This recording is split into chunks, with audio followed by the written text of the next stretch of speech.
موريتانيا تفرض تأشيرة على الأجانب من بينهم الجزائر. أوكي، على الأجانب الله يساليكم تفرض تأشيرة، بس على الجزائر علاش؟ حنا رانا خاسرين معاكم تقريبا مش عارف شحال، واقيلا 200 و 300 مليون دولار على الطريق اللي يربط ما بين الجزائر وموريتانيا.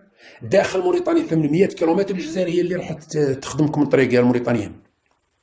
أنا قلت لكم باللي بومدين الله يرحمه ما غلطش عندما قال كبرنا بالحمار ودرناها راجل. زعرت ولد الحرام ورجع لحلاسه. كبرنا بالحمار ودرناها راجل، زعرت ولد الحرام ورجع لحلاسه. هذه بومدين قالها على ولدادة رئيس موريتانيا في السبعينات، في 77 78. إذا بكل صراحة أنا لا أثق في حكام موريتانيا من 1976 إلى اليوم.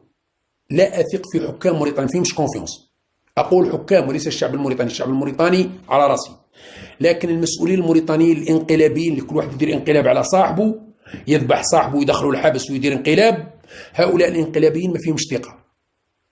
أنا لا أثق في الانقلابيين في موريتانيا، ما يتعاشروش وخونة يخونوا. هذا الرئيس الموريتاني الجديد اللي نسيت حتى اسمه، اسمه عزرينو،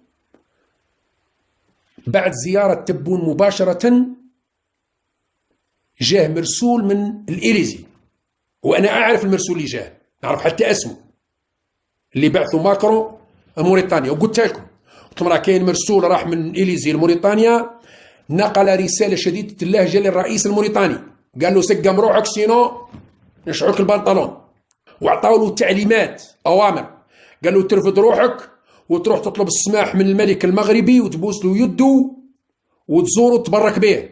وبالفعل راح للمغرب وطلب الإذن والسماح والبركة، ومذل لأنه جاته أوامر من أسياده، والآن جاته أوامر بفرض تأشيرة، وتجيه أوامر بعد أيام وبعد أسابيع ودوها من عندي. إذا ما صارتش نحففش لاغري، بعد أسابيع تسمعوا موريتانيا تسحب اعترافها بالصحراء الغربية.